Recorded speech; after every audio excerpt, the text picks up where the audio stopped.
Hola, hello, welcome to the Motorsport Report, episode 1. The first episode of a live show that I have been kind of plotting and planning on for over the last 3 years.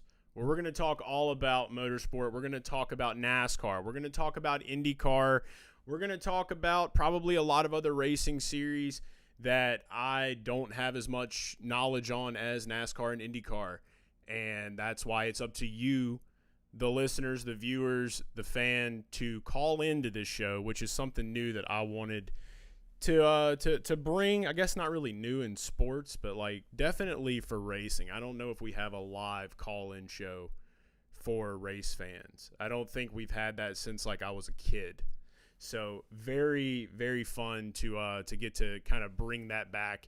See, we got Wyatt in the chat already. What's up, man? Good to hear from you. Good to see you. I'll be doing a little bit of stuff this weekend talking about Bristol as well. So I'm not going to get we're going to lightly preview Bristol for this weekend, talk about the race. It's the cutoff for the NASCAR playoffs, so that's going to be huge. We're going to kind of dive into who we think is going to miss the bubble ride and who we think is going to go forward as we continue on the NASCAR schedule, as well as IndyCar news and rumors. There's been a lot of it, and if you haven't yet, I would highly advise you to go and check out the Speed Street podcast with Connor Daly and myself. That dropped today with Dirty Mo Media, so that's out there. We covered a ton. We literally dived through the entire field and talked about best finishes on roads and ovals. We've already got a phone call. This is the beauty of this show. A phone call is coming in, and you're witnessing the first live call-in on Motorsport Report. Motorsport Report, you're live. It's Wyatt. Wyatt, what's up? Can you hear me good? Yep, I hear you loud and clear, Ben. How about you? Dude, this is great. This is the first time I've actually tested this. Doesn't that sound like I'm a true professional with what we're doing over here, huh? Yeah, we're... It's good that you have a professional helping you on the other line, too. Oh... Hey, this is the first time I've called in on any racing show. I've never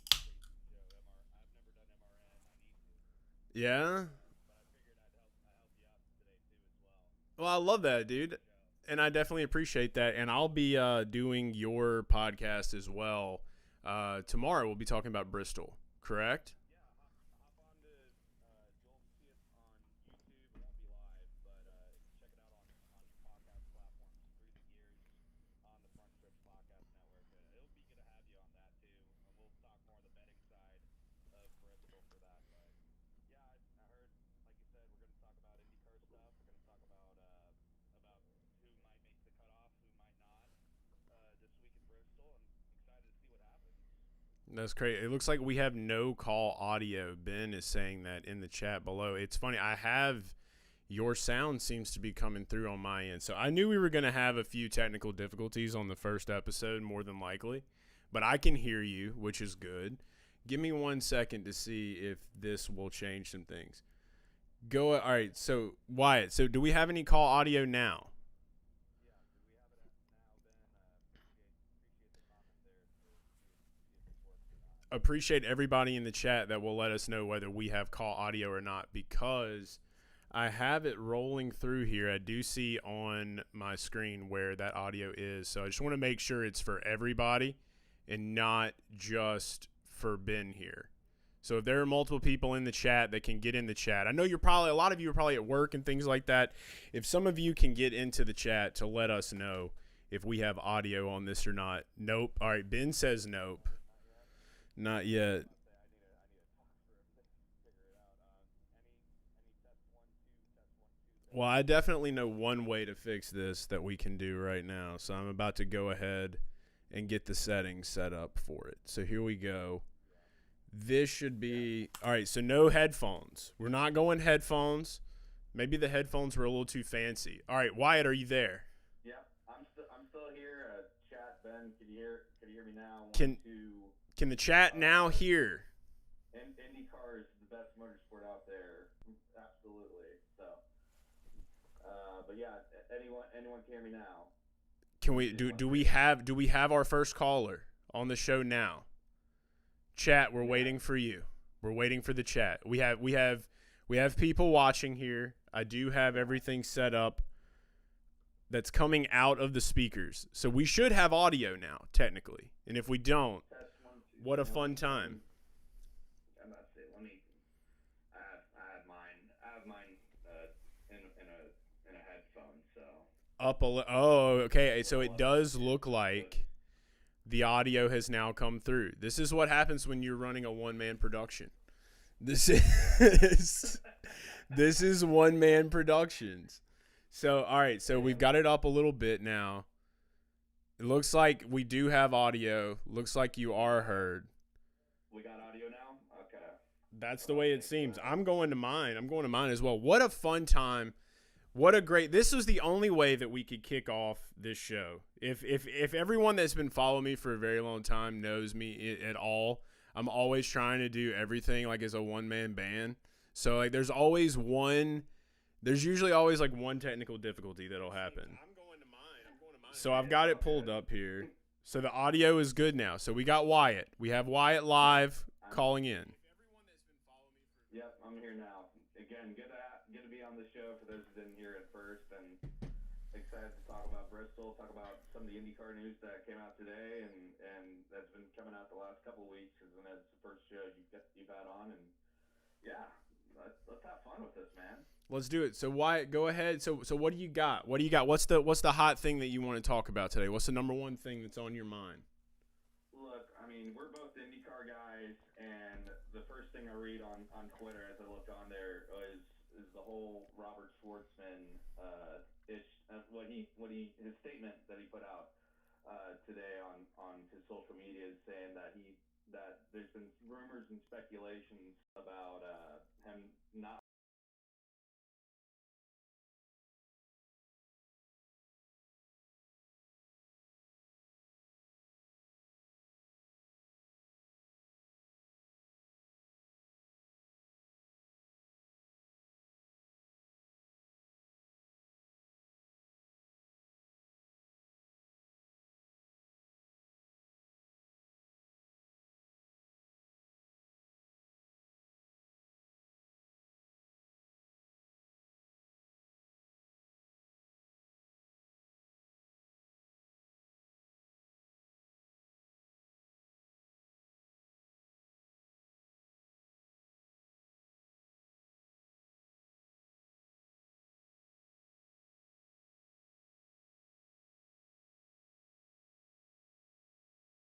Yeah, that's a big lie. I can go ahead and let you know right now. Like that's a big one, because I'm gonna go ahead and swap us over now for our first time to our browser view. We're now on browser view. I hope that the audio is carried over for everyone on browser view. But exactly what you're talking about right now, the Upshift had put out something about this where he had made a statement. Schwartzman did, and in that statement he said, want to take a moment to address something that's been circulating recently. I keep seeing comments and have received messages suggesting that I'm unhappy in IndyCar or that I don't enjoy racing here. Let me be absolutely clear. I have never said that, and I've never even thought it. These rumors come from speculation, and not only is it inaccurate, it's damaging and frankly offensive. The truth is the complete opposite. I am very happy to be racing in IndyCar. I love the series, the competition, the atmosphere, the variety of the circuits. The fans are passionate, and the paddock is very welcoming. I still have some issues with paddock. I just want to say garage all the time. But it looks like we lost the audio from you again, sadly. But I'm going to make sure we go back to make sure we get the audio on, and we're going to get these issues fixed going into the next show. But to finish everything out, so please don't believe everything you read when it isn't coming directly from me. If I have something to say about my career or how I feel, you'll always hear it from me first. Thank you, everyone who continues to support me. So there you go. So, all right, so we should have Wyatt back here. I just wanted to read that out. I know you've been on the phone with me the whole time, but for everyone watching, we got you back. So, yeah, after all that's being cleared up, I mean, I feel like he made it very, very clear, Wyatt. You know what I mean? Yeah, it's very clear from his perspective. Obviously, the fact that that report even came out is kind of like baffling from my from.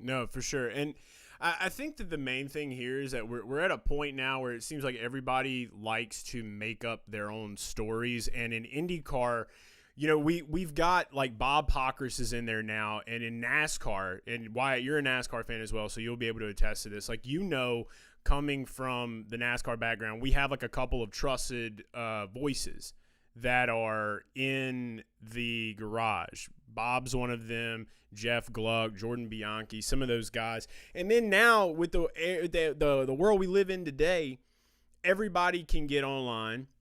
Everybody can kind of say what they want to say. And like when you can get it directly from the horse's mouth, like we just got from Robert, I think that's a great thing. And a lot of people may not know who Robert Schwartzman is. Robert Schwartzman is a Prima racing driver. He's one of the guys that came over to be with Callum Ilott on the Prima racing team in IndyCar this year. So it's funny that you brought that up, because that was literally one of the first things that I had pulled up in the bookmarks to talk about news-wise today. And he also had Waka Flocka Flame out at the racetrack. And I think that was a very important move, because Robert's also a rapper. Yeah, they both shared the stage up in Nashville.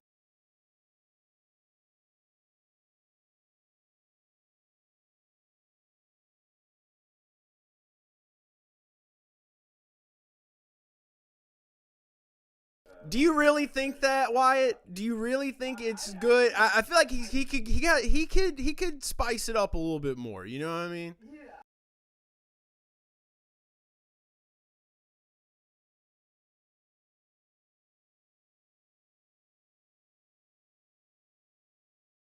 Who you got? It'd be Yeet. Yeet? It'd be a good feat. Yes. Dude, what is Yeet? I'm 33 years old, dude. What is Yeet? Oh God. I forget we're 7 years apart. Good God, are we? He's another white rapper. He has.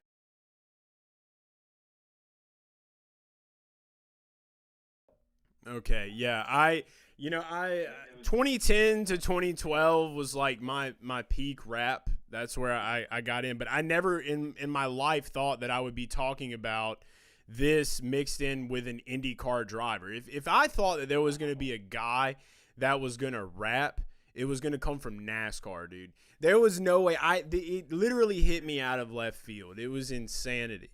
And I'm getting so let's see. I'm getting a lot of feedback from the people. Big shout out to the people that are viewing and watching. I have been muting my mic back and forth too, by the way. We got Ben in the chat here today. He says we're all projecting Prima was a bit of a dumpster fire, and I know it wouldn't be having any fun. I don't really know if I would say that 100%. Me and Ben can kind of like chop it up left and right a little bit when it comes to like how we see things. But I will say anytime a team is coming into a series that's on the growth or that is growing, you want to root for them. I know that there's been a lot of talk about whether they are going to be running again going in this year, or whether they have the money to do that. And we actually had a really good conversation, because I would feel like when you're a team like this, you would kind of come in with the hope that you could build some momentum around your team. And I feel like that poll at the Indy 500 was a huge one for them. And now it's just kind of like making sure that you have everything that you need to sustain you going into 2026. I don't think it should be too hard. And I think it's kind of crazy to think that they would just be a one and done I feel like someone is going to come in. Someone's at least going to give him another year for sure. Is what I'm thinking. Yeah, and I wouldn't really say that Prema's year was a dumpster fire. It's a little bit too far out in the He's a strong one. take land for sure. I mean, with Callum Ilott got 4 top 10s in the last 5 races as well. And Robert Schwartzman got a top 10 at Iowa that could have easily been a top 5 if things worked out his way out there. So the poll absolutely made it a successful year in that regard for Prema. And I'm really hoping again that this team finds a way to find a way into the paddock next year if things work out. Yeah, for sure. Well, Wyatt, with that, man, I appreciate you calling in and chatting a little bit about that. You got anything else before we obviously we want everybody to check out Wyatt's show on Friday. So it'll be releasing on Friday. Is that right? Yeah, it'll be releasing on Friday. We'll talk tomorrow evening about best bets and on through the years from frontstretch.com and on Frontstretch YouTube. And I think between the last thing I'll add, between Dylan and Cindric, it's going to be between those two. If it's on points, nobody wins. I'm going to give the edge to Austin Dillon. I think Cindric doesn't have. I don't think Cindric's been great at Bristol in this past, and it's only an 11-point gap between the 3 and the 2 cars. So Austin Dillon making the round of 12 is the final cutoff. At least that's what I'm going to predict. You always want to think that the 3 car at Bristol can make some magic happen. So I will say that much about it. Wyatt, thanks so much, dude. We'll be chatting again very soon, and you can check him out on Front Stretch. That our first caller on the Motorsport Report. Thanks again, brother. Yeah, thanks, Chase. Take care. All right, so that was Wyatt. Wow, the first call is out of the way. The technical difficulties, I think, are going to be done. I think we've realized now. I was more concerned about muting my mic so that there wasn't double up of audio for you guys. But I do see we got some more people here in the chat as well. Get over to the chat if you are not in a place where you can call in. If you're not in a place where you can call to leave a voicemail, whatever you want to do. If at this point, if you call this number, I'm going to answer it. And you will get to talk here on this program. But we did have a voicemail come in. And I guess the easiest way to do this is we'll start this today off with talking a little bit about the IndyCar rumors, some of the stuff that's happening in IndyCar. Again, I want to make sure everybody goes and checks out Speed Street Podcast with me and Connor. We do dive into a good bit of that. Connor had a lot of great things to say about Colton Herta. And that's going to take us to our next, to the voicemail that we have was mentioned here by our good buddy Zach from Alabama. So here he is. Hey man, my name is Zach Cook from Alabama. So I'm calling. The reason I'm leaving a voicemail will be at dentist's office. The time this goes live. So yeah, but I have some things already listened to this, but like Colton Herta going to Formula One. I know you don't talk about Formula One a whole lot, but I met him in IndyCar paddock a couple years ago in Birmingham, and I think I might have met my first Formula One driver in my motorsport fan career. So I just want to talk about that a little bit. Yeah. So yeah, like please put us on like the show tomorrow because I'd be busy tomorrow. So yeah, bye. Well, Zach's at a dentist office and he be busy. I don't really know what to say other than to go into the Colton Herta conversation, I guess. And I've already talked about this. Let's see, can't hear voicemail. It's extremely quiet. That is crazy. So, again, appreciate all of you for having some patience here today as we are getting through the first episode, going through some of the technical difficulties that will not be present going into next week. So I don't even know how to do this. I'm using Streamlabs. We've got the sound all the way turned up for the voicemail. I'm not really sure why that's not coming in loud or maybe low for some people. Maybe something that we'll look into. If anybody in the chat knows, we got any streaming producer experts out here, that want to help to beef up this to make sure that we get the voices, the call-ins, those kind of things out there for the listener, do that. But I will say for Zach, just to give him a little bit of feedback on the Colton Herta thing, like, I joke a lot about Formula One. I've been doing that for years, okay? It's nothing new. Everyone knows that I poke fun at Formula One and call it the Netflix Racing Association. But the reality is that you've got Cadillac coming in now. My grandmother drove a Cadillac. I like Cadillacs. I think they're good. I think they're good cars. I like General Motors. Anybody that's a NASCAR fan knows General Motors, knows that 3 car, remembers Dale Earnhardt. Those things are real, and to see that kind of a commitment from a manufacturer going over there, I kind of want to look at it a little bit.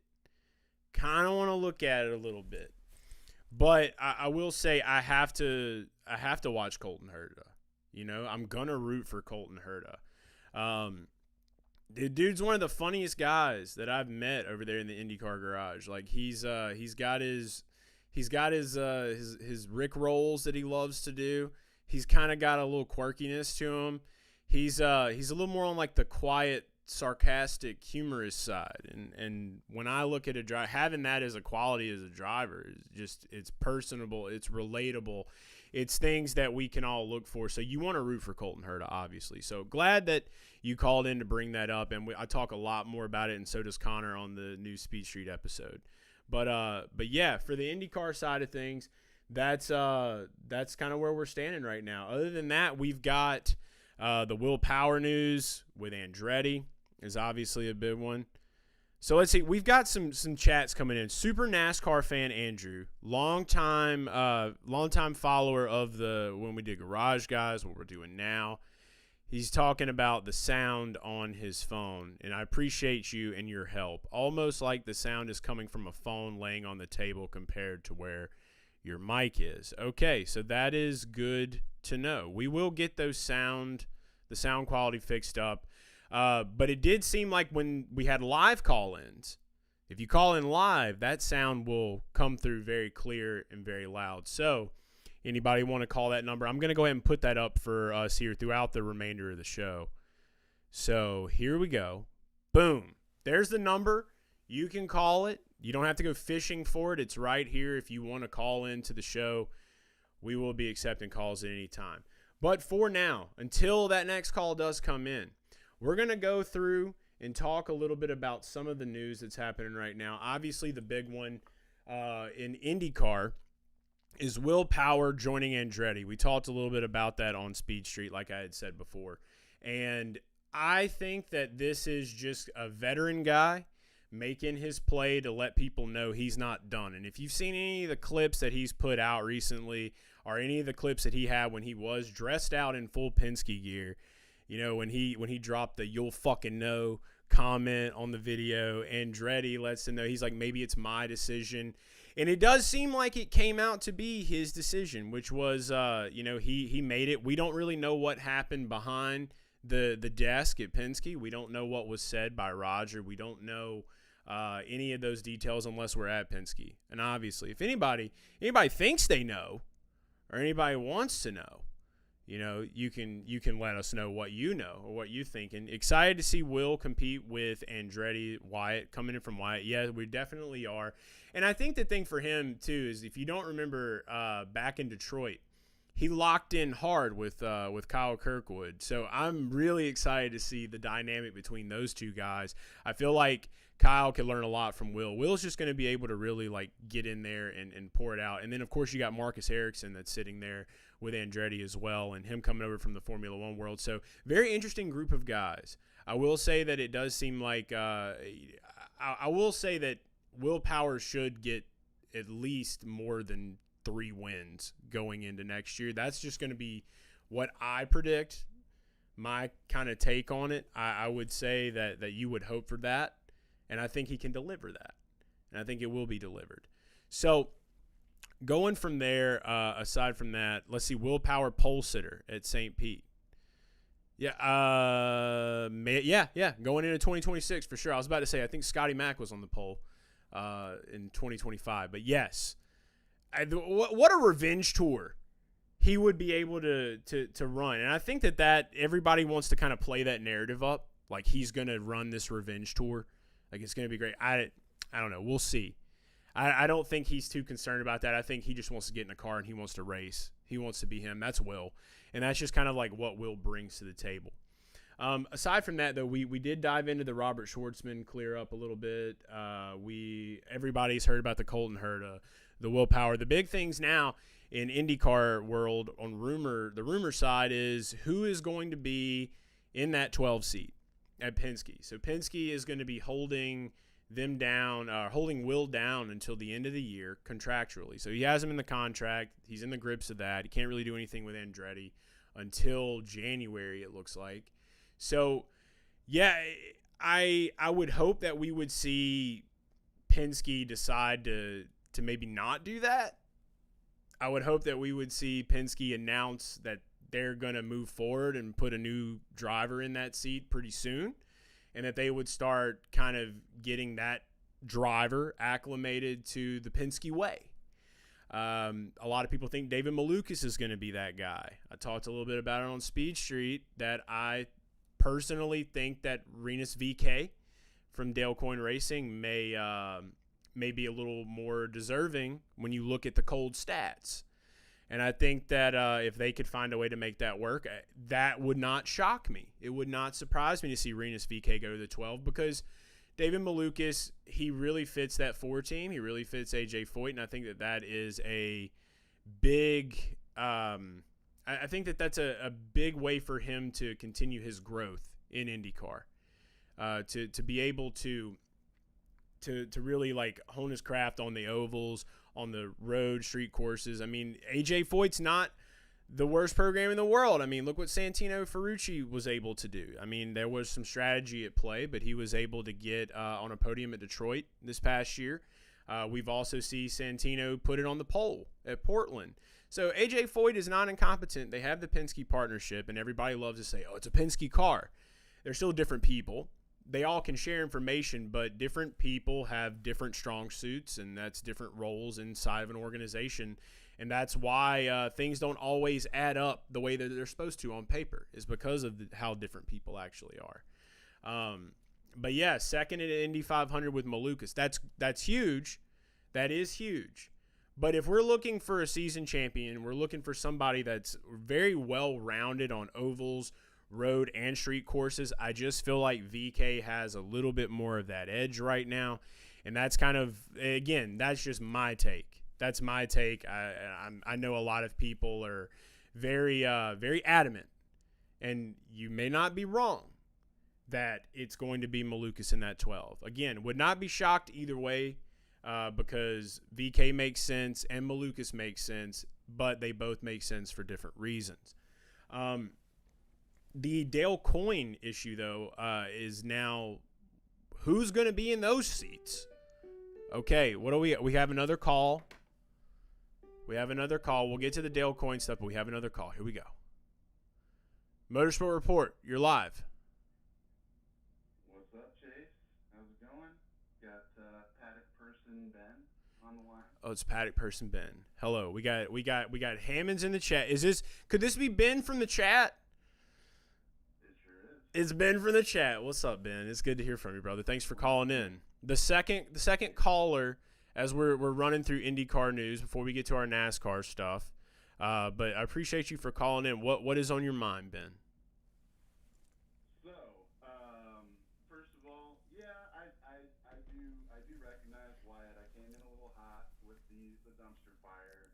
You know, perhaps it was more of like a smoldering wastebasket of the season for Prema.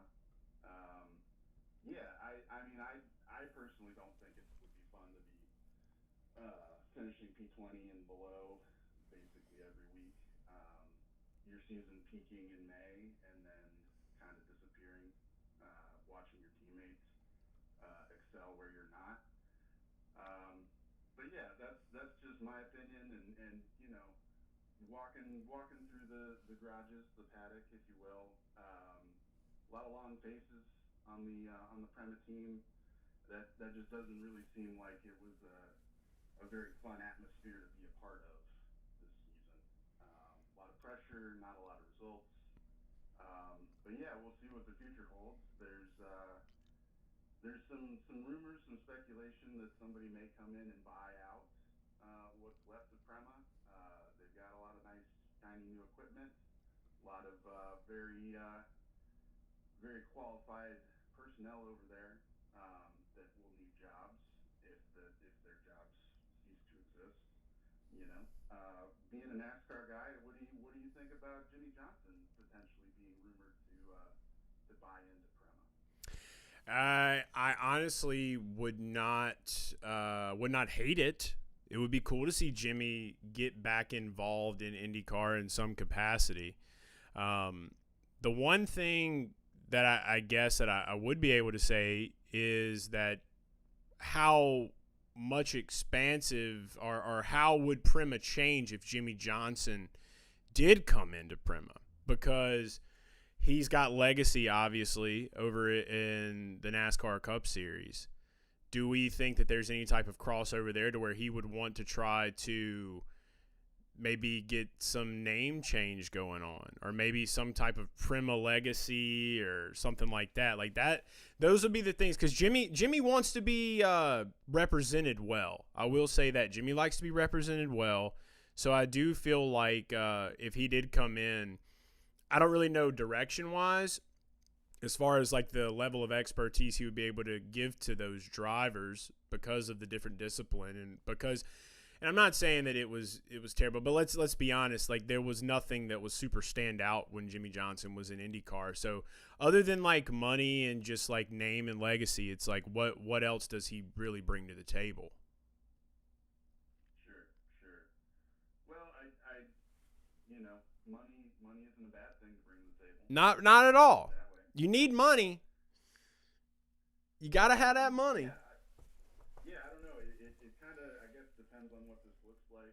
Is Jimmy Johnson kind of kind of a test case to maybe get a Rick Hendrick, Jeff Gordon situation going on in the paddock? I don't know. I think if I am a Jimmy Johnson, I kind of let Prema just exist as it is. I don't try to monkey around with it too much, at least for a year or so. It's definitely very clear that these guys that are kind of sitting on the fringes, they really want to be buying a charter. Prema is kind of the canary in the coal mine as far as in the charter era of IndyCar, can you come in as an open team and succeed?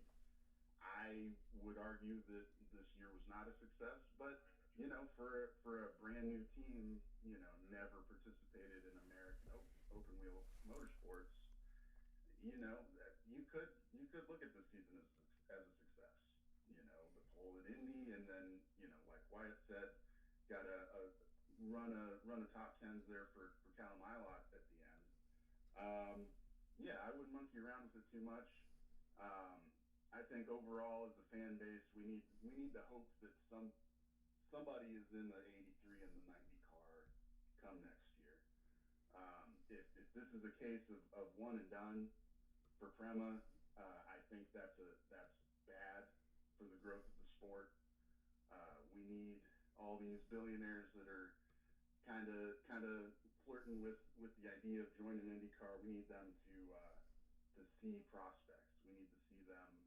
We need them to see a path towards success. And if Prema just ceases to exist and we show up next year with 25 cars on the grid, that's a problem.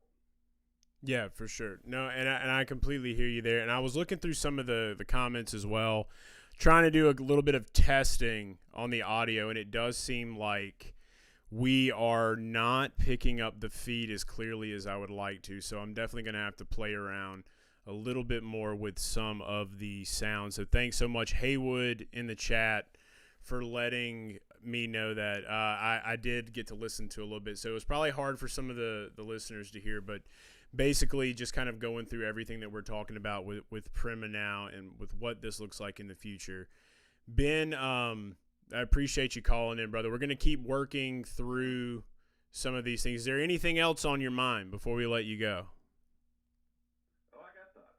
You know I got thoughts. I know you got thoughts. I want to make sure everybody can hear those thoughts. So that's the big thing for me. I could go on forever, but yeah, I'll hop back in the chat, and you can address my points at your leisure. For sure. I appreciate you calling in, brother. Thanks so much. Yeah, man. Later. All right, so a little bit more technical difficulties than we would hope to have. So weird. I have everything set up on this end. It has to be something within the phone program that I'm using. So again, big apologies for everybody that is watching here.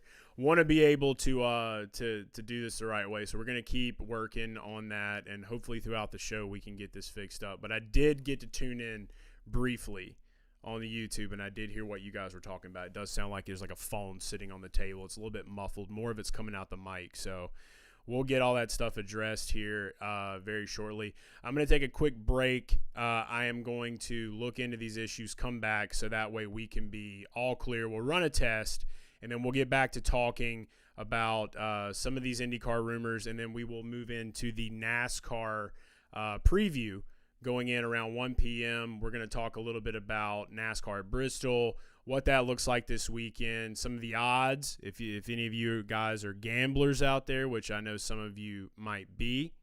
We're going to dive into it. So quick break, and we will return with the Motorsport Report.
We are back.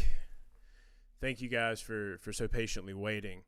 And we should have audio capture now available to where you can actually hear a phone call. And I feel like the best way for us to test this is to get another phone call. So if we have any viewers out there that want to be so brave as we are sitting here, we should rename this episode the Motorsport Report Test. The Motorsport Report live stream test.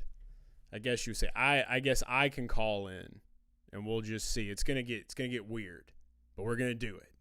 So here we go. This is the test. All right, and I'm gonna rely on everybody here to let me know. Can you do you it's gonna be weird. I'm gonna walk out of the room. You let me know in the chat. Hello. I can hear myself coming out of the speaker right now. But I don't know how crispy clear you can all hear me. I'm like a ghost right now. I'm not actually sitting here, but my voice is still here. Let me know how crispy it sounds on the other end. Thank you for watching Motorsport Report Test Show. All right. Was it crisp? Was it crispy? Was it crispy clean? The Motorsport Report Test first episode. It wouldn't be right. It was same as before. We're going to have a lot of work to do. Today, for the rest of the day then. I guess we're not getting the audio the best way that we thought we would have. We're not getting all the audio that we thought we would have gotten. We still have work to do. Just when you think you've got it all done, you've ran your tests, you've heard the sound, you see it coming in on the thing. It's showing right there. It's loud and clear. But it's still not being output to the world. What is going on? Production.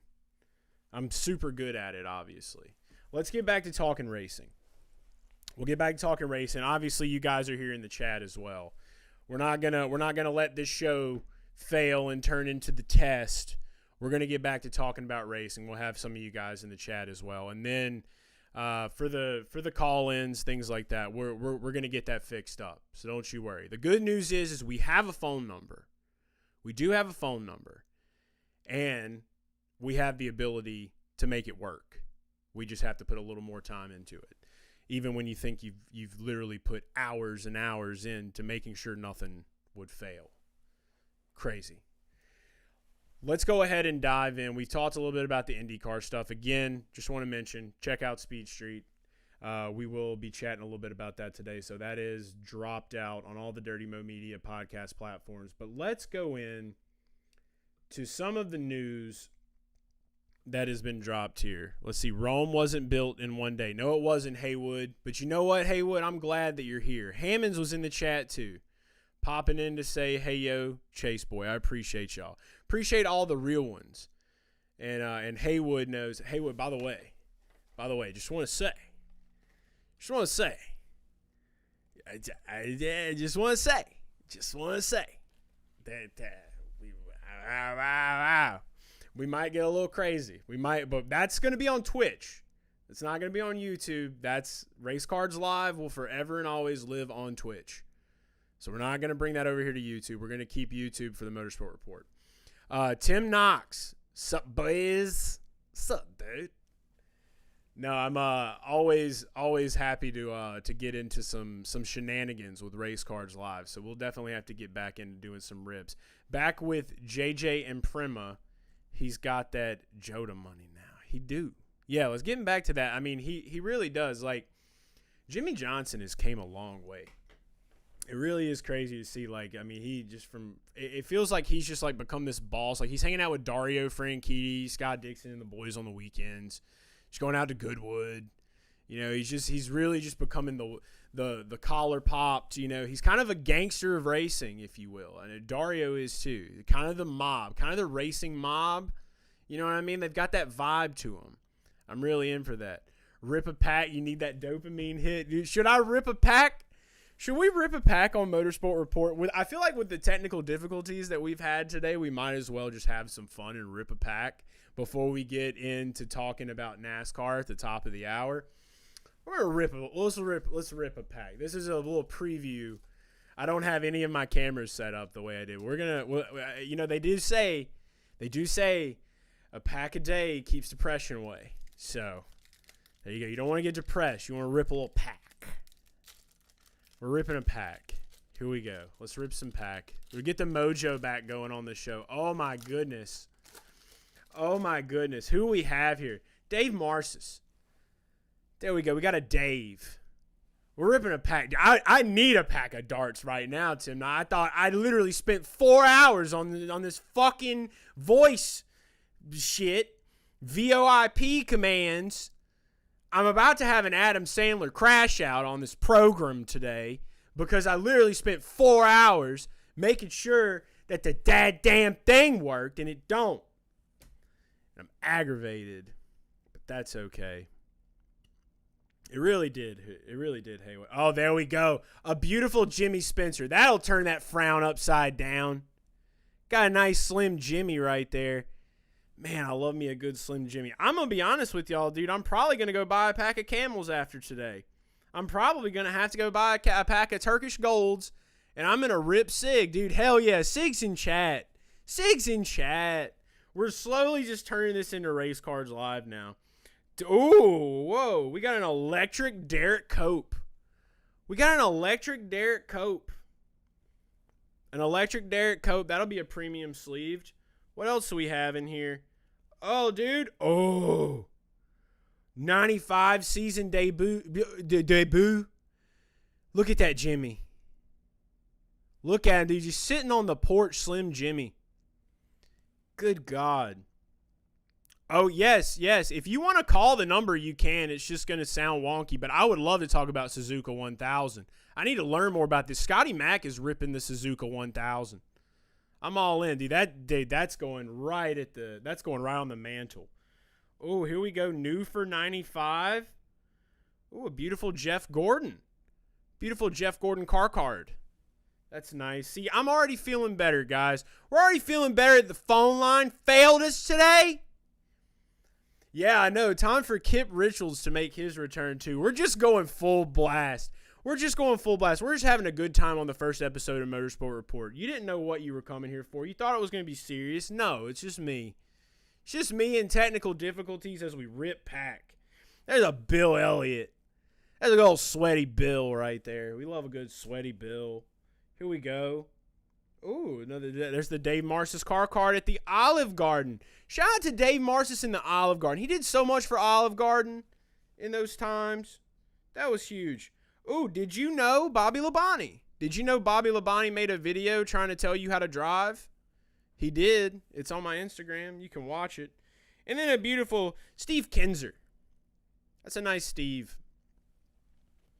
Bro, I got 30 minutes for lunch. Are we pulling vintage? Yeah, dude, we just did. We just ripped a pack, dude. We just ripped a pack. You can try to call the number in. I will be able to hear you. It just sounds kind of muffled for everybody else. I think our star of the show. Here's the star card of the show that came out of that pack. It's that Jimmy Spencer Stoop Kid. That's what I'm going to call it. Jimmy Spencer Stoop Kid. If you ever watched Hey Arnold when you were a child, that's the Jimmy Spencer Stoop Kid. We love it. We love a good Jimmy. Great guy. You got 30 minutes for lunch. So, yeah, 30 minutes. Welcome to your 30 minutes for lunch. It's good to have you here. We're live. We're on Motorsport Report. Here he comes. We got a call. Here we go. Motorsport Report. Yo, I want to talk about that Suzuka 1000. He about to talk about that Suzuka 1000. Let me just turn the TV up because I feel like the audio is coming through the TV today. I spent 4 hours trying to get this phone line set up right, and it broke. And I'm about to have an Adam Sandler crash out live on the show. So I want to hear about Suzuka 1000. Tell me about Suzuka, bro. I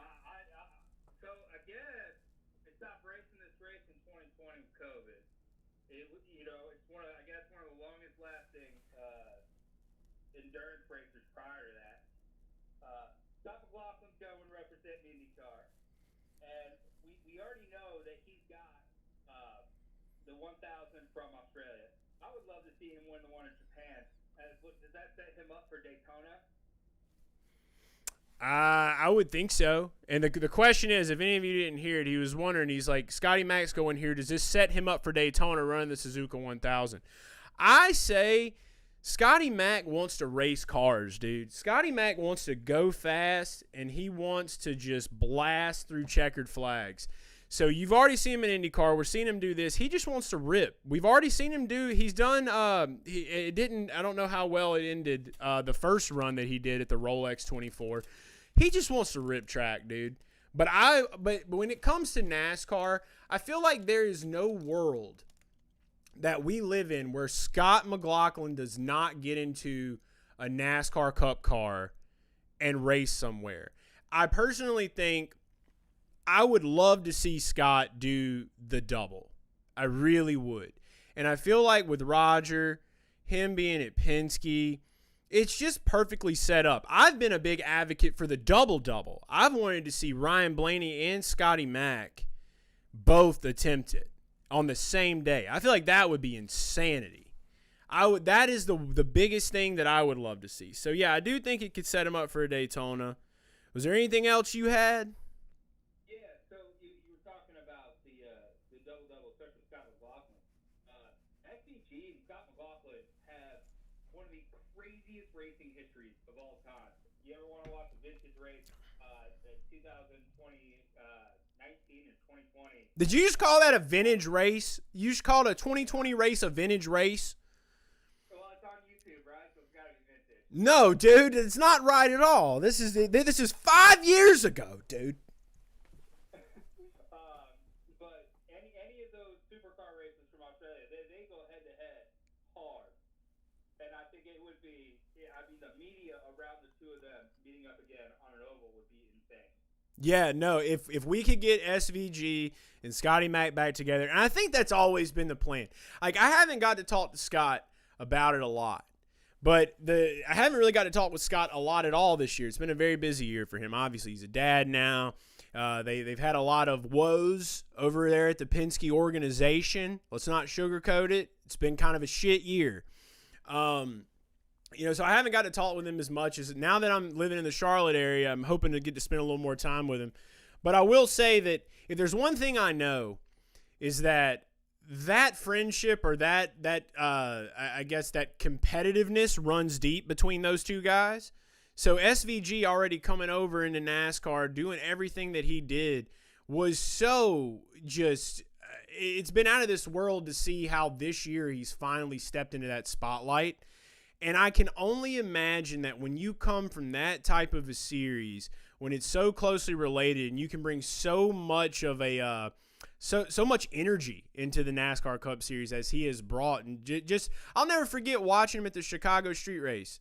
I'll never forget that first one where he was just up on the clutch the way that he was and how he would shift, and it was just blowing people's minds.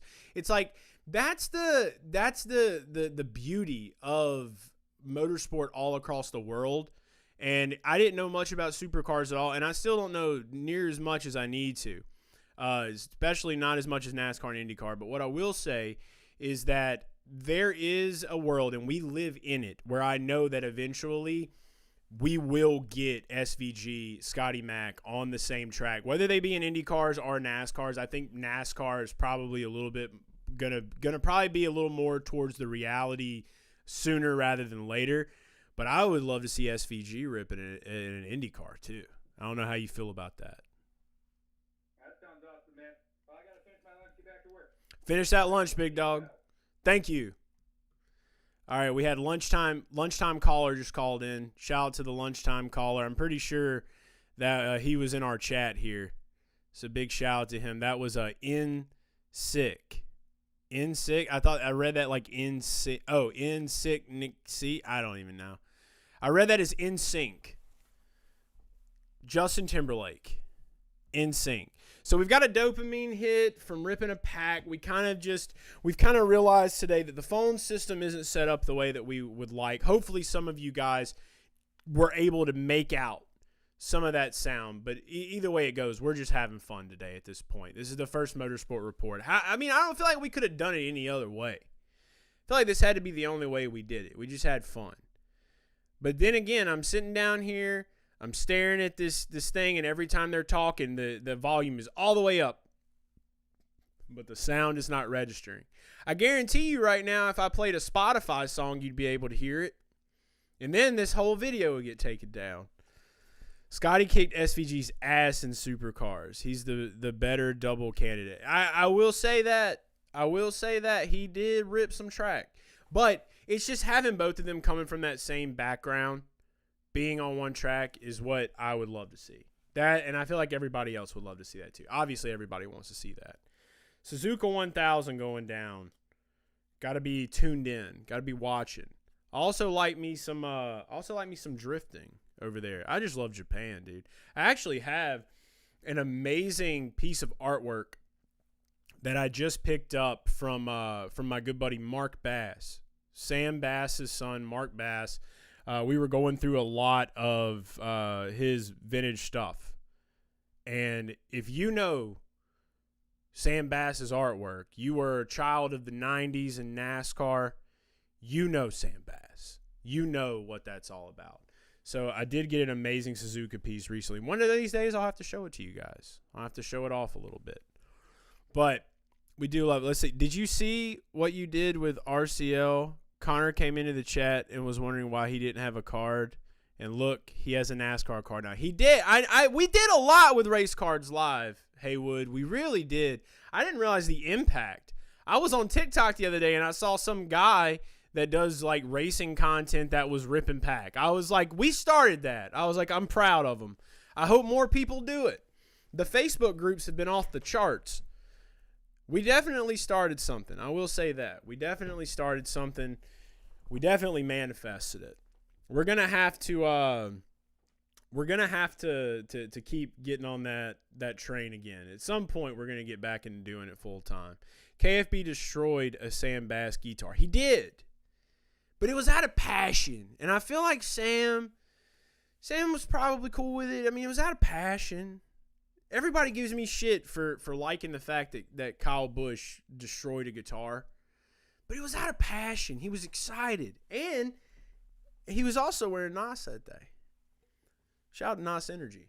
It's a great energy drink. If you're a race fan and you don't drink NOS Energy, what are you doing? It tastes good. I like NOS Energy Zero. It's my favorite. But yeah, we'll talk a little bit about World of Outlaws, things like that too. I'm going to go ahead and move it over to the browser. Let's just get over to the browser. I had some things that I wanted to talk about. This show has went off the rails as usual. That's how we do it. You think Bowman pulls out of the bottom four? I don't know. And we're going to talk about that here shortly, Haywood. I really don't know. Ben says, I think Roger Penske was legitimately caught off guard when Will refused to take the 1-year deal. That's crazy if he did. Hold on.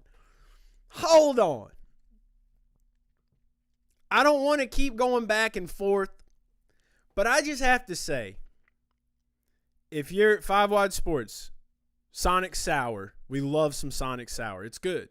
It is good. But I want to talk about the Roger Penske deal. Ben, you're Roger Penske. You own a truck company. You're a businessman. You try to offer a guy that has been racing for you for this long, the only guy that has really brought you a win, brought you anything in the year where everything is tanked down, and you expect that man to take a 1-year deal? That is the craziest shit in the world. Ben is right. Like he was genuinely caught off guard. But how can you be caught off guard?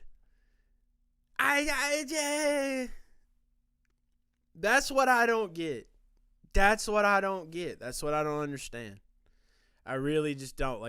But yeah, legitimately caught off guard. It does sound right because it just sounds like they did not have plan B. And now they're like, okay, well, you're here till December. But I think that's crazy too. They need to get somebody else ready for that seat prepped up. They got to be thinking about long term. But I guess it is what it is. I don't know. I think they expected to move Dave up for 2027, add that to – yeah. It all makes sense, I will say. Tim Knox 10 knocks, dude. I get that out of my chat, dude. No way, bro. Dude, we're on NOS. This is NOS energy time, baby. Let's see. Colin in the chat. Kyle brought truckloads of wins and ships to JGR. He did. Truckloads. Big trucks. Shout out to trucks, dude. We'll talk a little bit about trucks. NASCAR trucks. 1-year deals are death sentences. Brad K. It's been a while since we had a Brad K payday, hasn't it? We'll talk about that. Let's go into what I was getting ready to talk about. I had to comment. I had to comment on what Ben said about how Roger, because I thought about that too. I was like, you can't tell me as Roger Penske, like you're sitting there like, what do you mean you won't take this 1-year deal? Like, dude, what are we talking about? All right, so I got some stuff bookmarked here. We're going over to X. This is where I get a lot of my news from, and this is what we're going to do on Motorsport Report pretty much every week. We're going to go through X, some of the things I bookmarked through the weeks. If you see anything that you think is relevant or want to talk about, send it to me in a DM if you follow me. This was one thing that I wanted to talk about too. I bookmarked my own, but it was from this post right here. A good account I've been following for a while, Dab for Dale. Says motorsport popularity is always about driver personality and how the drivers are marketed and portrayed. Look at early 90s IndyCar drivers, early 2000s NASCAR drivers, and today's F1 drivers. It's about star power first and foremost. Secondly, the venues. Everything else is for the diehards. And that was in response, I think, to someone talking about the ratings that came out for NASCAR. And obviously the ratings, we all know the ratings have been dipping down. Ratings have been dipping down a little bit over there in NASCAR. We've seen it. But I will say, Dab for Dale is right here. What are the things that got us loving racing when we were kids? It was the drivers. Was it the fact that you would go buy a Pepsi and you would see Jeff Gordon? Was it the fact that you'd go buy a Coca-Cola and you'd see Dale Earnhardt? These are the things that really hit me at the core of like what all of this is about, what this show is about, what our fandom is about. You know, once we lost the cool commercials, we lost the personalities, Five Wives Sports in the chat. You know, there's all elements to it. There's all these pieces to it that go into it. And it's so true. But, like, it's so much more than just one thing. It's so much more than just, you know, the product on the track that goes into what makes a racing series fantastic. And we have seen these things. The 90s IndyCar. There we go. Okay. We got a call. I'll be talking. See, this is why this show is going to be fun. I'll be in the middle of a rant, and I'll just be like, time for a phone call. Motorsport Report. Hello. Hey man, so I just got out of the dentist's office, but Is this Zach? yeah. I played your voicemail on the program for everybody, Zach. How did the dentist? Like, I'm excited to hear about this. How did the dentist appointment go? It went good. 3 fillings actually. 3 fillings at the dentist's office. Incredible. Yeah, man. What are you eating? Yeah. Look, man, I got a weird medical life, so. Okay. So yeah, I did play your voicemail. You were talking about Colton Herta going to F1. We've already kind of dived in and talked a little bit about that on the show so far today. But we do appreciate you calling back in to check. You got anything else you want to talk about? We're getting ready to talk. We were just talking about the core of why we love racing, and we were getting ready to talk about NASCAR at Bristol going into this weekend. You got anything that you want to say about why you love racing? Like the tires, this weekend is going to be insane, what I heard. Tires? Okay, what happened a couple years ago. Okay.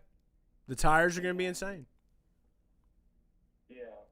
And also one of the things I want to talk about real quick is, do you, I seen you at an IndyCar race once, I think, in Birmingham. Okay. And I don't know, you were working there or media or something, but I saw you there and I yelled for you, and then I watched you on TikTok, and I think you told me like No, thanks, buddy. There's something weird, something like that. I don't know if that was me, but it might have been. But if it was me, I'm gonna shake your hand, and I'm gonna be like, all right. So did I do that? Well, you were driving into the garage area, and like I just yelled for you because like I saw you on TikTok. Okay. I think I remember now. Yeah, because I was just driving. I was just like, yeah. Yeah, it was like early Sunday morning, like before the Indian X-ray. Okay. Well, yeah, man. Yeah. Well, I appreciate that, Zach. Well, I'm glad that the dentist worked out for you, dude. We're gonna let you go. We're gonna get back to chatting a little bit, but I appreciate you for calling in. Hope you're watching live. Thanks so much for being a fan, and hope you keep rooting on Colton, man. We're gonna miss Colton in IndyCar. We definitely will. Yeah, I would love to see an American back in Formula One after Logan Sargent did a couple years ago. There we go. I actually have a guy that I actually know now going to Formula One. I didn't even know who Logan Sargent was. He was just a guy wrapped in an American flag to me. Now we got Colton Herta. So there we go. Yeah, I'm in Alabama, and I'm a diehard Formula One fan, and I'm the only one in Alabama that likes that. Well, you're not going to like this show too much, but we will support Cadillac. I appreciate it, Zach. Yeah, I'm going to make shit for Cadillac. I used to be a Ferrari fan, and back to Cadillac, so. Yep, we're back to Cadillac. You got to support Cadillacs, dude. Cadillac's the way now. All right, Zach. Well, look, you rest up from that dentist appointment. You call back in. We appreciate you. Yeah, talk to you next week. That was Zach. He called in to check in. He left a voicemail, and then he called in after the dentist appointment. What a guy. He's a Formula One fan, and he still watches this program because it's only the first episode. And we've already had so many technical difficulties today. Just got to keep going back on that one. Got to keep going back on that one. Open face helmets and mustaches. My favorite comment out of all this, Tires Season 3 out now. Shout out to Colin. Tires Season 3. We love a good show. We love a good Tires. Caddy rules. Yes, they do. I used to run a Cadillac Escalade on Midnight Club Dub Edition. Yeah. Listening to Lil Jon and the East Side Boys running around on a virtual map. That's the way we do it. I think that the NASCAR IndyCar intersect next year will be awesome. Haywood, it is. There we go. There he is. I am Zach. This is my YouTube channel. There he is, plugging his YouTube channel in the chat below. Zach from the dentist's office. He will always be known as Zach from the dentist's office on this program, and I hope he's okay with that. And I appreciate you for calling in, Zach. We love you. NASCAR, IndyCar, Phoenix, both on Fox. Yes, Super NASCAR fan Andrew, it will be. I'm excited about that crossover. I really am. But to get back to what we were talking about before Zach called in, we were just talking a little bit about the core of why we love racing, and I feel like that's the core of why I'm even doing this show. The core of even why I've done anything in my career up until this point is because I love to watch cars go fast. I just like watching dudes get in cars or girls get in cars, push them to the absolute limits on a racetrack, and try not to hit each other as they are going faster than shit. That has really been at the core of what I love about racing. And I feel like at the core, there's a lot of people that may feel the same way, but there's a lot of elements, and I mean, it's so wide. We could spend hours and hours and hours and hours talking about what made you this, what made you that. Usually it's a driver. Usually it's the way a car looked. It's a brand. For me, it was a big mix of a lot of things. But the thing we can all agree on is we love watching people get into these death machines and go faster than hell, try not to hit each other, keep it all in one piece, and see who can do it the best to win. And that's why we love NASCAR and IndyCar and all kinds of other racing out there. Just racing in general. And that's the beauty of it. So we're going to be learning a lot. Faster than Xfinity Mobile. Yeah, there you go. Faster than O'Reilly. Faster than you can get your battery changed in O'Reilly's. That'll be the new thing that they'll be saying in Xfinity next. They'll be talking about O'Reilly's because everybody's mad about that. Everybody's been mad about a lot of stuff this year. People have been angry at some of the wildest shit this year. Coming from a place of a core where you just want to watch cars go fast and go and go and go and go, there's been a lot of anger from a lot of other things. We all just need to get back to the simplicity. We need to get back to the reason why we got here in the first place. We just like watching cars go, dude. I feel like that's it for me, at least. As reliable as O'Reilly Auto Parts. Is that what they're going to say, Carlos? If that's what they're going to say, they got to get with their marketing department.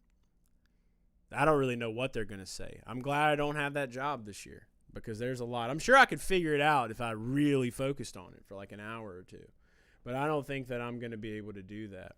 Let's get back to looking at some of the news, some of the stuff that I had bookmarked here earlier. And you guys keep rolling in on the chat as well. Ryan Priest is not a hiking enthusiast. I'm doing it in a while. Let's see. Can y'all hear this audio? Tell me how you feel. Exactly. Jeremy, Scott, Josh. Somebody in the chat, let me know if y'all can hear that. Last time I'm doing it in a while. Just got done hiking Stone Mountain. Chris, tell me how you feel. Exactly. Jeremy, Scott, Josh. Haven't hiked in 10 years. Last time I'm doing it in a while. So that's the last time he's going hiking. So yeah. I don't know. I had some sound playing through the browser. I want to know if you guys can hear that sound. If you guys can hear that sound, you should be able to hear the phone.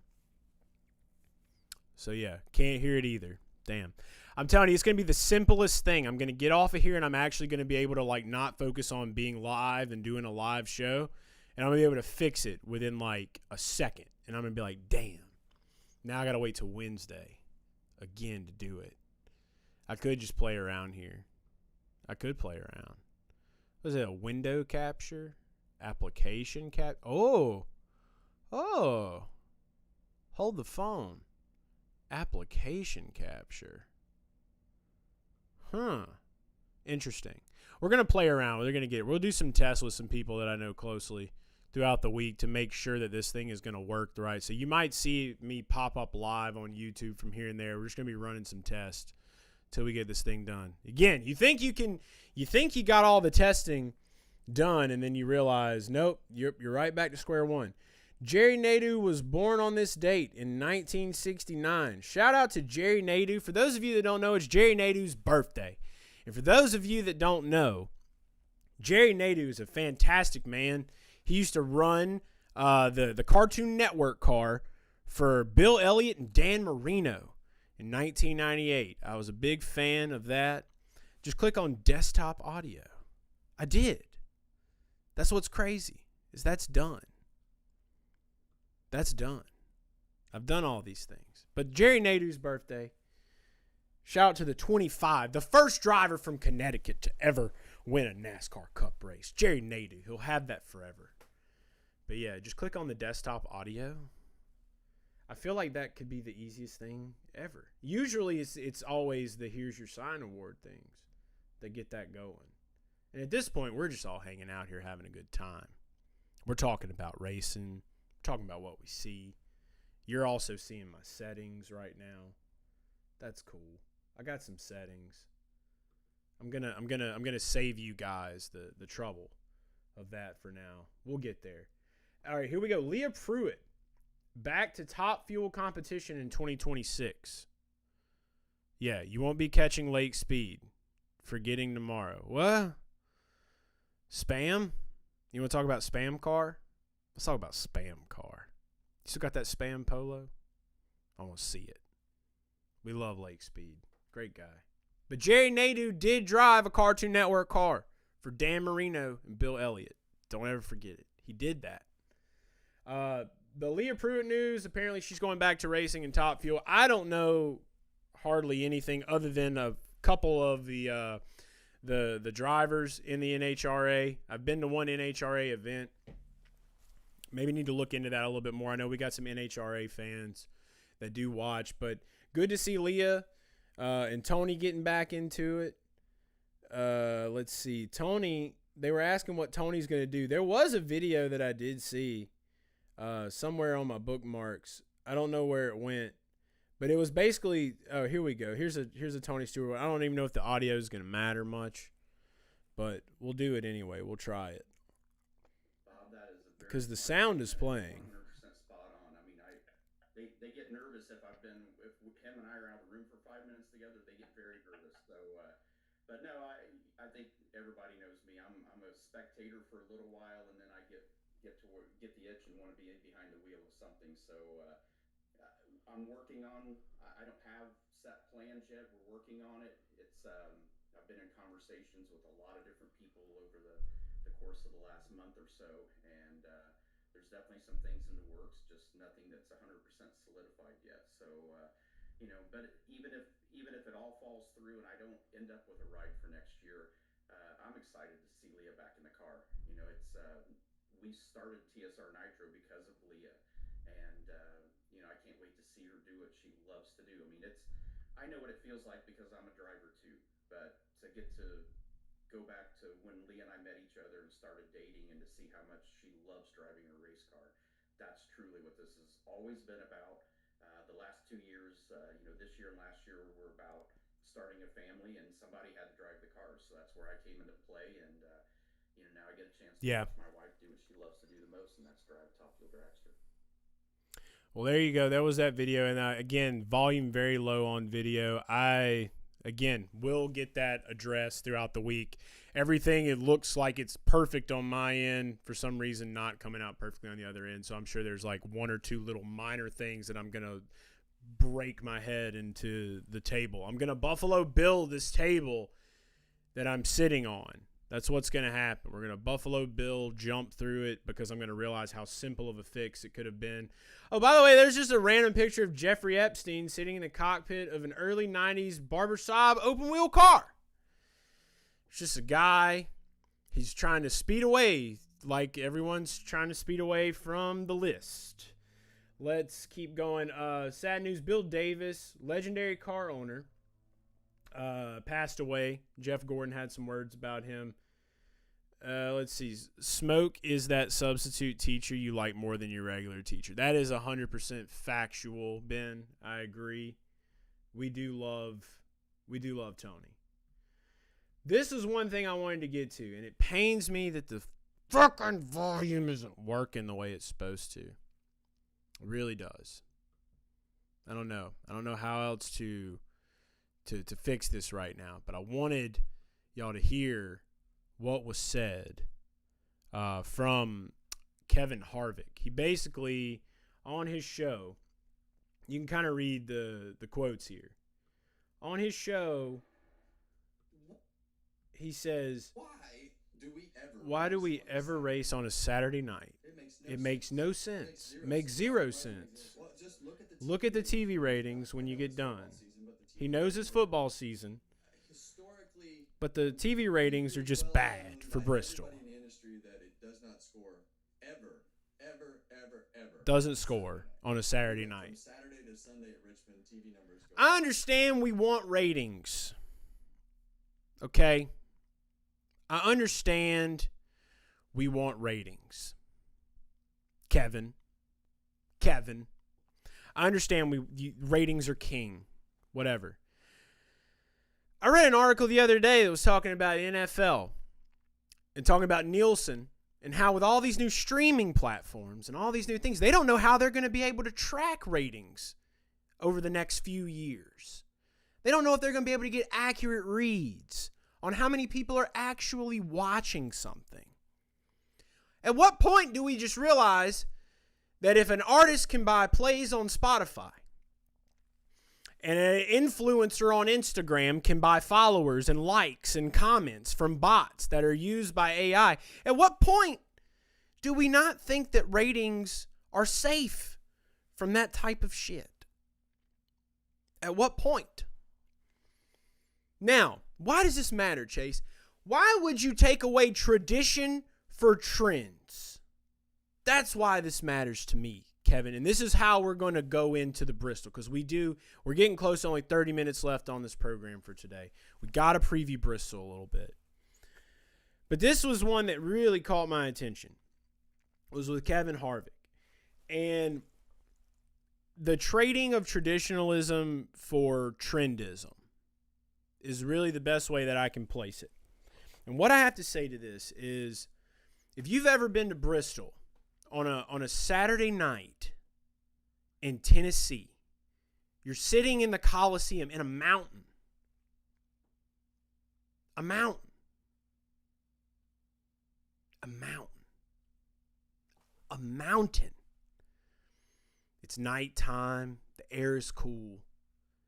And then you just, you hear the engines fire up. And then you just watch them rip for hours and hours. That is Bristol. That is Saturday night action. That's the Bass Pro Shop night race. And that is a race, in my opinion, that is not now. I'm sorry. You'll have to leave a message. This is very important. That is something that, in my mind, should never be degraded to worried about a rating. That is a tradition like no other. Regardless of how many people are coming there, if you go to that race, if you go to a Bristol Saturday night race and you sit there through that, you'll never want to not go again. It pains me that I'm not going this weekend, but you know what? I got to sit here. I'm probably going to stream the race so we can all watch it here together for the people that can't be there, because it means that much. So to want to talk about potentially moving that to Sunday, you already got that in the springtime. That's what the springtime's for. You get it on a Sunday. You do not fuck with the Saturday Bristol race all because of some trends of trying to follow your trends and get the rating. That's traditionalism. That traditionalism sticks. That traditionalism, you go look overseas at the columns that stand up in Rome. You go look at the Roman Colosseum. It still stands today. You know what went down there. That's traditionalism. That stands forever. It withstands the test of time. Trends come and go. Do not move anything for some ratings. I understand the TV companies are probably going to think a lot different than I do, but man, no. Temple of Vroom says, please change the graphic to call later if you aren't going to pick up. I will pick up, but I was in the middle of expressing what I need to express. You have the ability to call back. And if you would like to call back, I would love to hear from you. I just needed to get out what I had to say about that. It was very important. I thought that was just crazy. I just thought that was kind of crazy. Like, we all love a good Saturday night race. I don't think we should be changing that to Sunday whatsoever. That's just one of those things that should withstand the test of time. If that's going to withstand the test of time, Bristol, the last great Coliseum, that will withstand the test of time. Let this withstand the test of time. Let them talk about it years of old later on. But there's just too much history on a Saturday night. So I wanted that to be said. But let's go ahead. We'll keep kind of going back through here some of this other news that we have. Went to Bristol night from 2012 to 2018, and then they moved it September. We stopped going. That's tough. S. Brady said, dropping in to say what's good. Appreciate you, brother. We've had some fun technical difficulties on this program today. We're going to get it all fixed up going into next week. We'll be able to have some clearer audio for everybody. Denny Hamlin pretty much has a countdown as he views the 2-year extension he signed through 2027 as his last Cup deal. So he is counting down championship chances. He explains his thought process. I loved hearing what he had to say after the race. Here we go. Calls coming in. We'll take a call. Motorsport Report, you're live. Chase Holden, James Coker, how are you? There he is, boys. James, what is up, my man? How we doing today? Loving the live show. Love what you guys are doing. All right. I have a question. First, it's a two-part question. First off, have you heard the AI-generated Brazilian funk song that's taking over TikTok currently? I have not heard the AI Brazilian funk song that is taking over TikTok currently. James, could you please elaborate on this?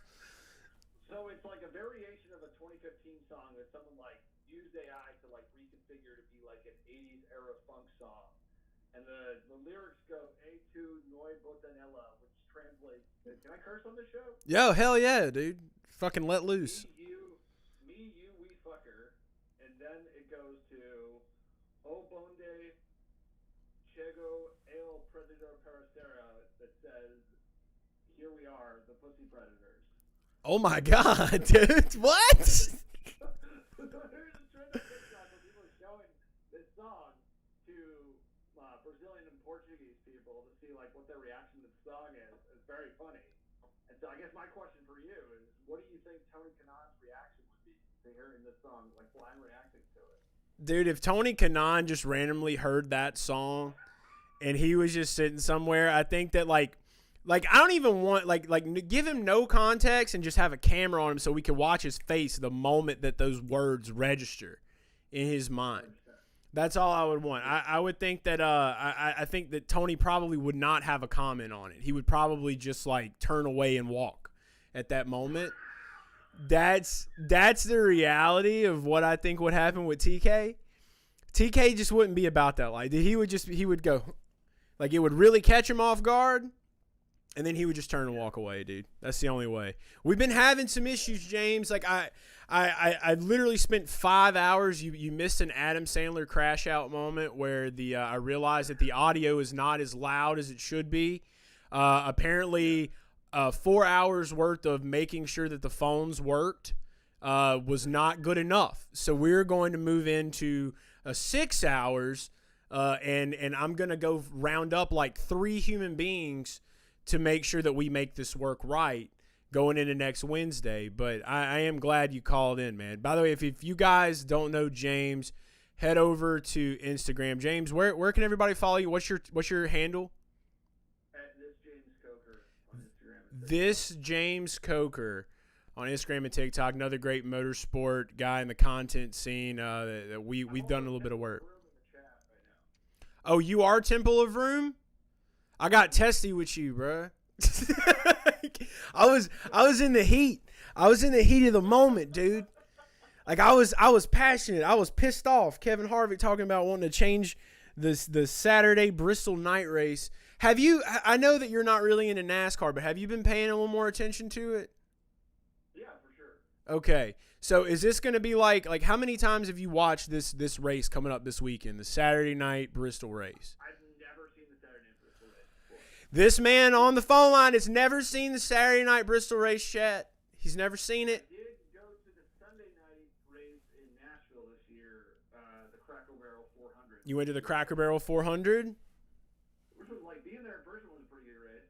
I know a lot of people didn't think it was very exciting because there wasn't a lot of opportunities for passing, but like night racing, I think is where it's at. Yeah, no, it really is, man. I mean, we've seen that in IndyCar. We know what a great Saturday night race or Sunday night race in IndyCar can do. Anytime race cars are under the lights, that's just the way to do it. And I know you're a big F1 guy. When is F1 going to figure out how to race at night? I mean, they do sometimes. They do Vegas at night and they do Singapore at night.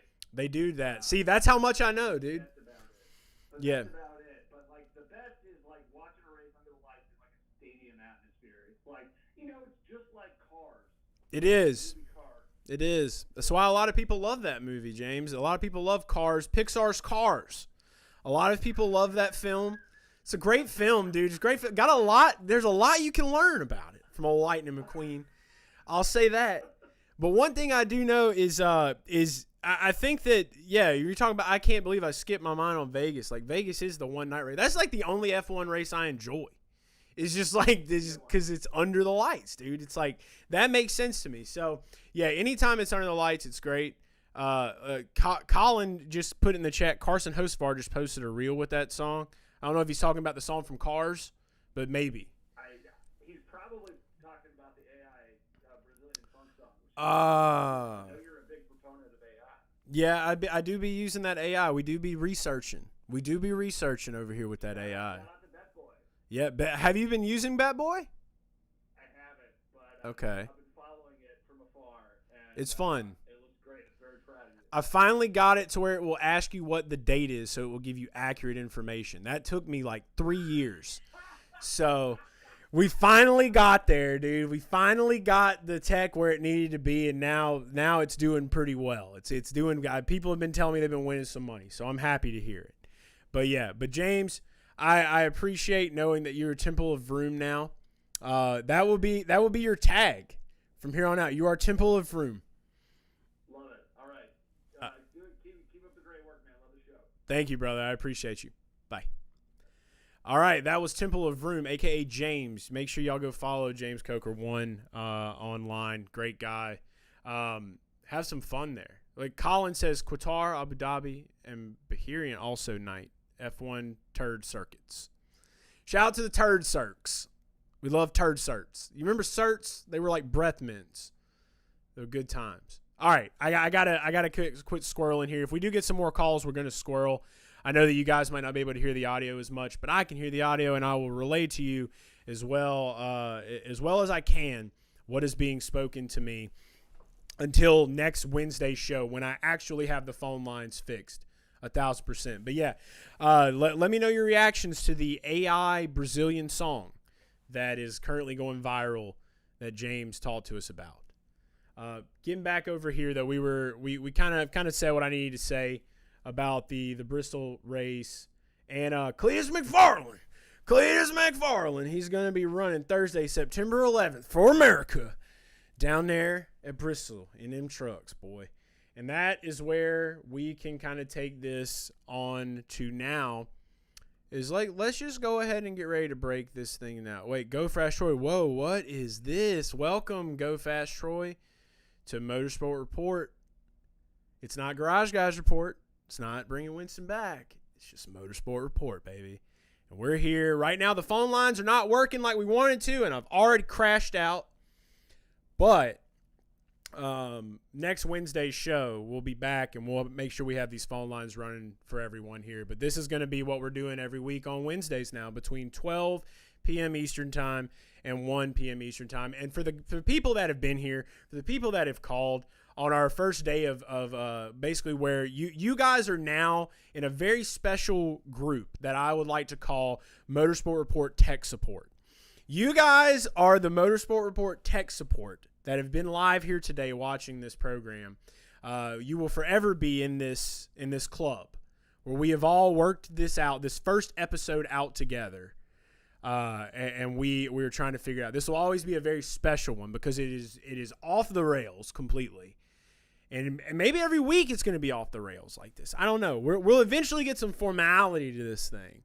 But I've realized you can try to control every aspect of how something's going to work, and it will still fail.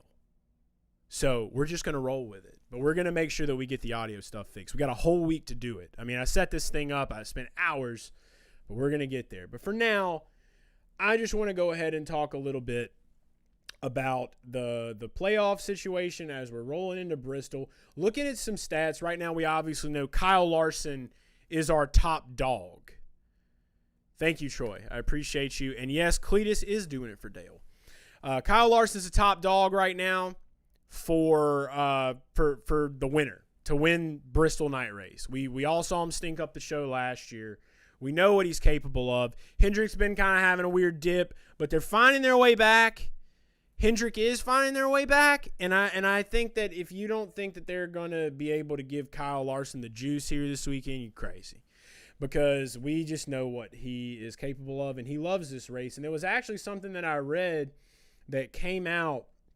Kyle Larson in media sessions this morning tells reporters of his speed, I'm as optimistic as I've been in a very long time. I'm as optimistic as I've been. Okay, make sure I read that right. Gateway was a huge boost for him mentally after he following Darlington. Okay, after he deflated following I felt deflated. I don't know why I couldn't read there for a minute. I lost my ability to read for a brief moment. Thank you for allowing me to catch my brain. It runs fast. I don't take stimulants anymore, so the ADHD is in full effect. You do get ADHD in full effect. This is a show about speed. You're gonna get it. You know what I mean? It's just coming out the way it's thinking in there. So if you do have ADHD, you understand. If you don't, that's what it's like to read things sometimes. That could also be a mild touch of dyslexia. I may have a mild touch of dyslexia. I don't know. My mother never got me tested for anything. Reporter. Yes, drunk as all. Reporter. We're reportoring on this program. But let's get back to talking about Bristol for the brief moments that we do have back. We got 20 minutes left on today's show. Going into Bristol this weekend, obviously, when you look at the odds, let's just go straight into the odds. This is what we do best. This is what you guys know me for. This is what we do best. Let's go take a gander at these odds. Kyle Larson, plus 265. Let me get a nice zoom. Yeah, let's get a nice zoom. I'm going to need glasses soon. We're getting older. All right, there we go. Kyle Larson at plus 265. That looks disgusting. I will not be taking that at all. Denny Hamlin at 4-1. We've got Blaney at 6-1, Bell at 7.5 to 1, Byron at 10-1. Now, Byron is where we will start. Colin wants me to rip a little pack. I will rip. If you stick around until the last 1 minute of this show, I will rip pack before we end. So that'll be 2 packs that I ripped on here. We're going to talk about value. That's right. Slight Temple of Room. But this is the value we're going to talk about right now. I hate that we've got Blaney at 6-1. I really do feel like they may be able to turn something around here going into Bristol. But we're going to start at William Byron at 10-1. If there's anybody that I like at a Bass Pro Shop night race this weekend, that is, you know that we like to set the standard at 10-1. If it's not plus 1,000 and it's NASCAR, if it's anything shorter than plus 1,000, I don't want it. Throw it out the window. I'm going to put some money on Chase Briscoe. Dude's been hot. He's already won at Darlington, finished second at Gateway, Worldwide Technology Raceway. I've got to be better. Everybody in IndyCar still calls it Gateway, and I've got to be better because I got to stand on business for Worldwide Technology Raceway. I love them over there. I do a lot with them. I appreciate it. Will I be standing on business this weekend? I'm standing on business 24/7, dude.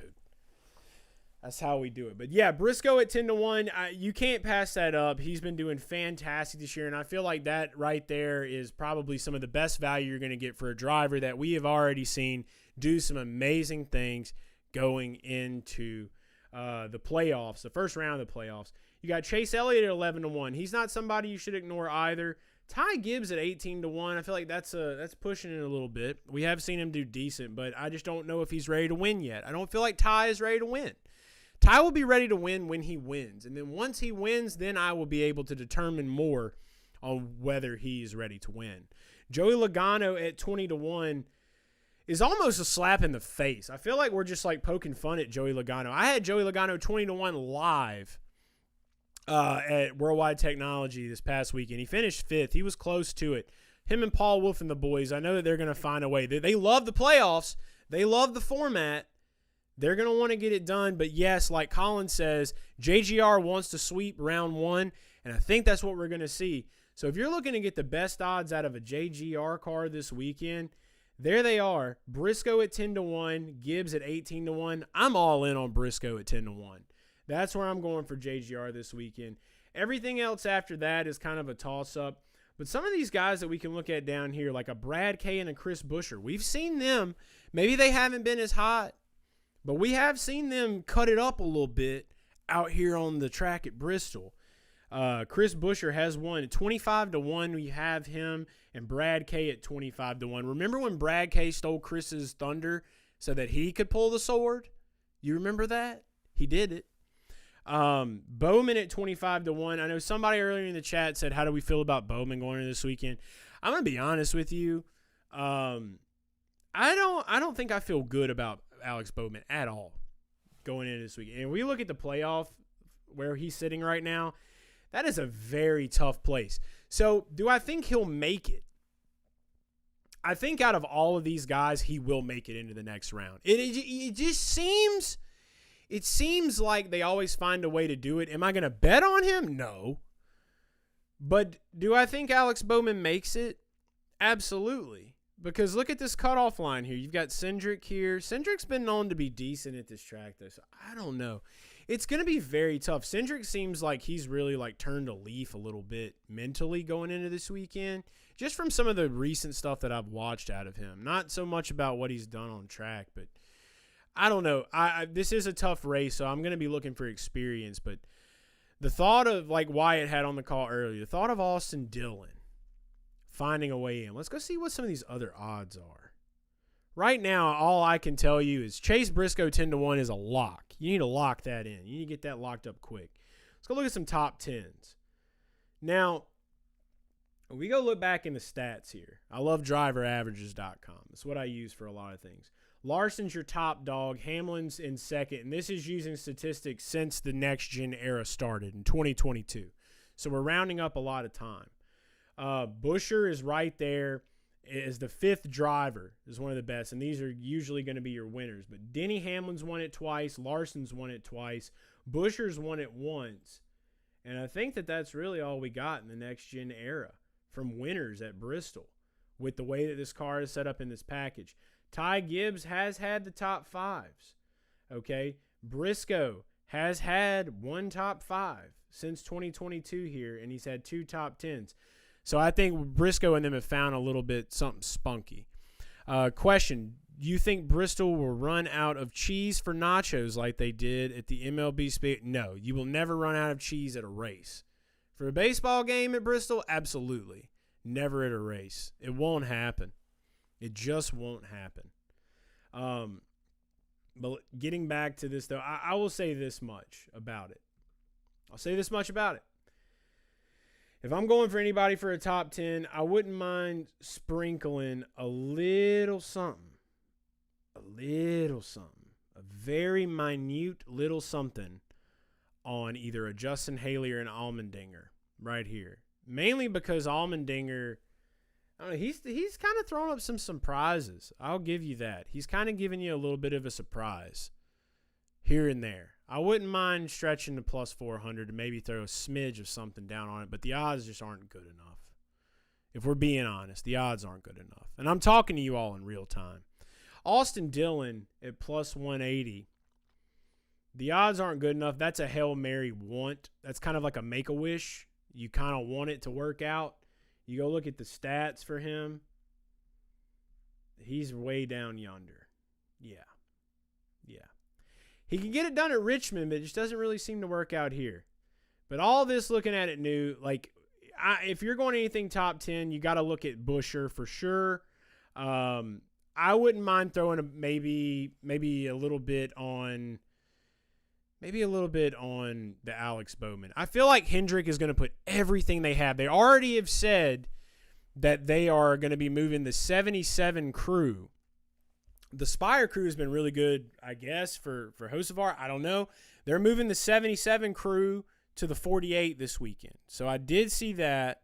So that makes me think that they're not going to completely fall out.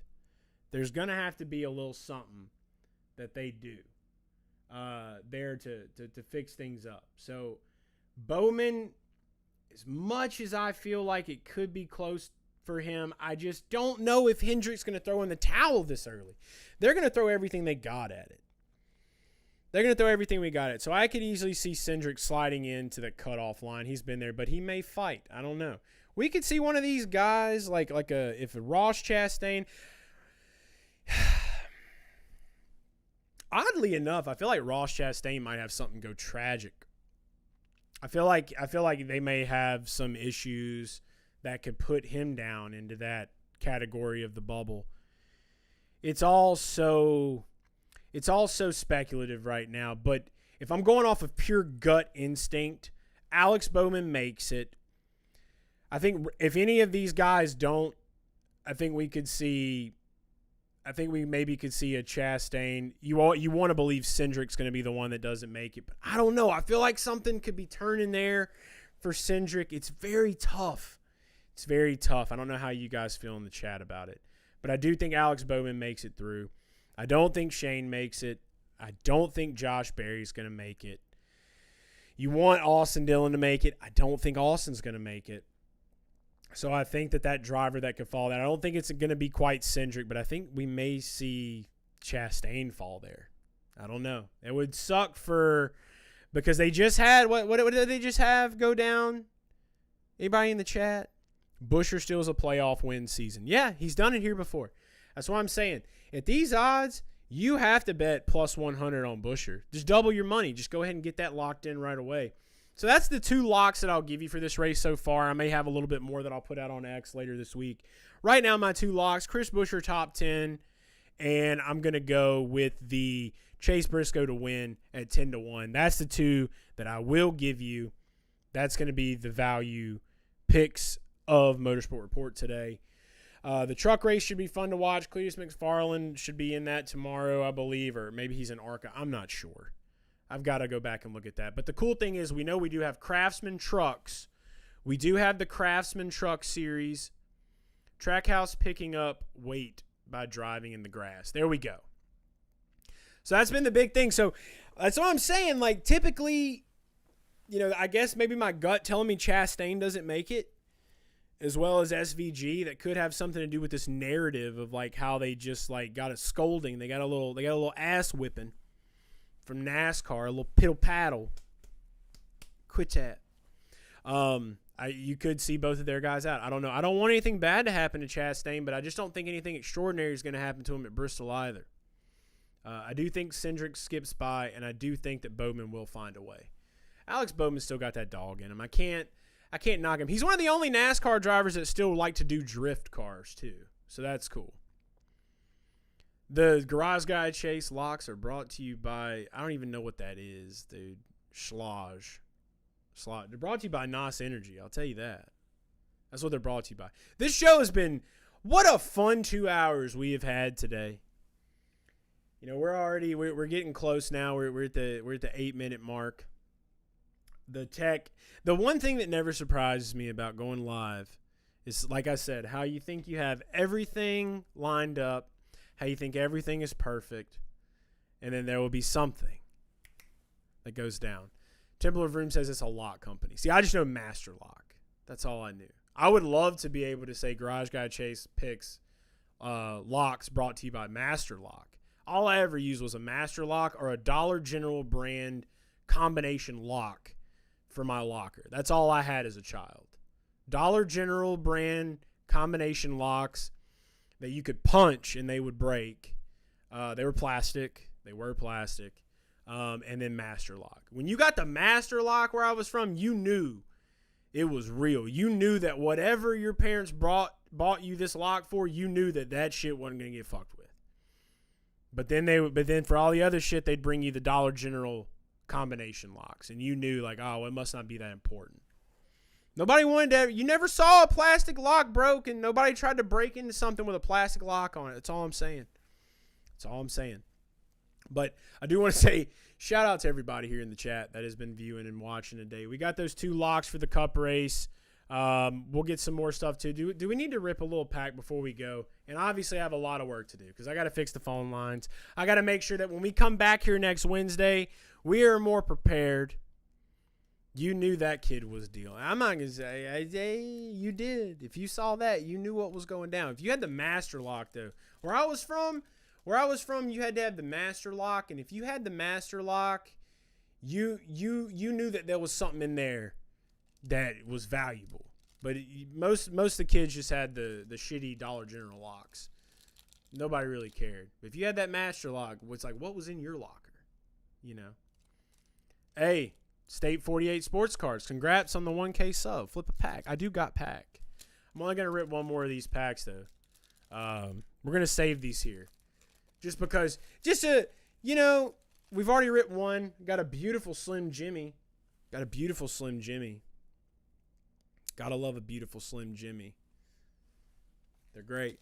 We're going to rip one more pack from the 95 Upper Deck Series 2. And then we're just going to call it a day. I've gave you 2 locks. We've talked a little bit about motorsport news. We've had some calls come in. And it's only going to be better from here. But I'm glad that you guys enjoy what we're doing here. I felt like it was needed. And obviously, you guys, it is Upper Deck, dude. That's the only deck we like. I got an Upper Decky in my mouth right now. Shout out to Zen. And got that Upper Deck Series 2. So rip it right into a Slim Jimmy. Another Slim Jimmy to add to the collection. You got to love a good Slim Jimmy. If you got a Slim Jimmy, dude, that's value. That's value. So here we go. I'm going to flop it over. So we're going backwards. Ooh. There's a little Kyle Petty, a little chuckling Petty. A little hee-hee. Hee-hee. The focus is all fucked up. But there's a little chuckling Petty. Oh, here we go. Hey, look at that 95 season debut Steve Grissom. Just chilling. Look at that. Praying Hands Steve Grissom. You know that's good. Cool Mint 6s. give me life. There you go. These are GG10s, bro. You don't know nothing about that life. What you know about GG10s? They're like a good old Rick Mast. I love a good Rick Mast. Now, this is the card right here. This is the Snap Your Fingers, Do Your Step Rusty Wallace. That's a GG10. This card right here is worth at least $1,000, or the same price of whatever the Little John record that has Snap Your Fingers, Do Your Step on it costs today.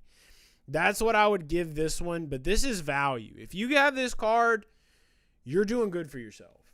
So we're going to put that one in the value section. Here we go. Oh, look at that Ricky Craven. There's a Slim Craven Kodiak. Get you a nice lip of Kodiak in. Have you a great day. What is this? The Davy Jones U.S. Air car. Davy Jones U.S. Air. I love the blue and the green that they had on this Series 2. All right, here we go. We're getting into the good ones. Ooh, there you go. Davy Jones.